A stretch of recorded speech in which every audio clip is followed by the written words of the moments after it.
anu rambare mabe ndi be fo ka be tano mani Yesu tadi nya be fo la mani faranta Yesu tadi nya be fo la fanani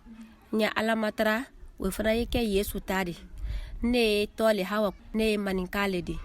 mfa maninka na maninka ngere fana maninkale di donc ndi ala fo sabula mrake Yesu tadi donc on se wani banye ala tandula ka Yesu fana tando ban lani ala ibala Yesu la ibia ke argine modi donc on se wani wora ko sebe o era fana kelente nin ka bo ala ibake Yesu tadi gisusuma siaman we itale di donc o tiara la ndi ala tando bi ko sebe bambra ke Yesu tadi mrake chrétien ni nye bela deni fula pastor be nye bela deni fula nde ni kayen narakela Yesu tadi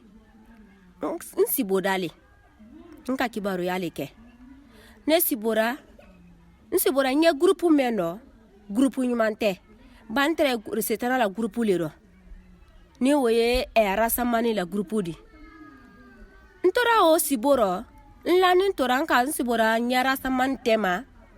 ntora oro nka kero yi keni nyakorola anyuma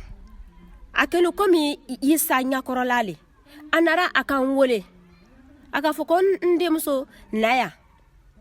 awara do nka bon kono ani yelemba yako nse wara oyoro bela denina nka wuli nka fo nkenye ngo mra sibode ngo pase ngo nsibora nye arasamanu tema we nya wuleni ngo me ngo kero nara kana nyena siboro wo ka mado ala ayelena fani me ya kana we yelena ako akamma ko Yesu le no nkisilawdi nka fo ngo wiale olomu mero nka fo ngo woto eglise la ngora eglise la anka batolike mbana fanani anka karo kelenke ko mmawa ntora ora mutu sinani fanani mbana fanani kasibo keleni fanan la ntora sibo fanana nka ye kele men kana kana do fana anara fanani kana kumanye tunya ere la nka lonko Yesu ye ala denkele di ntubira kala Yesu la